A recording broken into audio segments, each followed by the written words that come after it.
வணக்கம். காசநோய் அல்லது எண்பொறுக்கி நோய் என்பது மைக்கோபாக்டீரியா என்னும் நுண்கோளுயிரின் தாக்குதலால் மாந்தர்களுக்கு ஏற்படும் கடும் தொற்று நோய். இந்நோய் பொதுவாக டிபி என குறிப்பிடப்படுகிறது. நோய் பரவும் முறை. காசநோய் காற்று மூலம் பரவும் நோய். தொற்று நோயாளிகளின் இருமல், தும்மல் அல்லது பேசும்போது வெளியேறும் துகள்கள் மூலம் மற்றவர்களுக்கு இந்நோய் பரவுகிறது.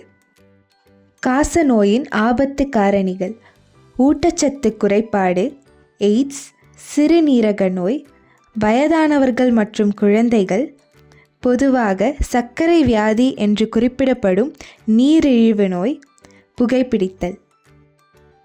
காசநோயின் அறிகுறிகள்: 2 வாரங்களுக்கு மேலாக நீடிக்கும் இருமல், இருமலில் இரத்தம், நெஞ்சுவலி, காய்ச்சல், குளிர், இரவு வியர்வை மற்றும் சோர்வு.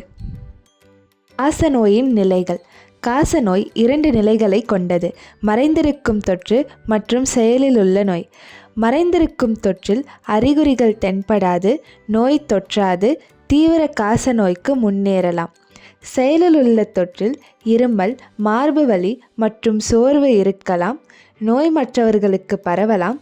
சிகிச்சை அளிக்கப்படாவிடில் உயிருக்கு ஆபத்தானதாக இருக்கலாம். காசநோயை தடுக்க சில வழிகள்: பிசிஜி தடுப்பூசி பிறந்தபோது குழந்தைகளுக்கு செலுத்தப்படும். சுகாதாரம்: கைகளை அடிக்கடி கழுவுதல், இருமல் மற்றும் தும்மல் போது மூக்கு மற்றும் வாயை மூடுதல்.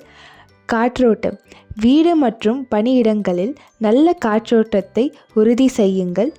முகமூடிகள்: காச நோயாளிகளுடன் தொடர்பில் இருப்பவர்கள் முகமூடிகளை பயன்படுத்துங்கள். சிகிச்சை: காசநோய் முழுமையாக குணப்படுத்தக்கூடியது, ஆனால் சிகிச்சை முறையை முழுமையாக பின்பற்றுதல் அவசியமாகும். மருத்துவர் பரிந்துரைக்கும் மருந்துகளை குறித்து காலத்திற்கும் இடைவிடாமல் எடுத்துக்கொள்ளுங்கள். இது நோயை முழுமையாக குணப்படுத்தும். காசநோய் ஒரு தீவிரமான நோய்தான், ஆனால் குணப்படுத்தக்கூடியது. அறிகுறிகள் தென்பட்டால் உடனடியாக மருத்துவ ஆலோசனை பெறுங்கள்.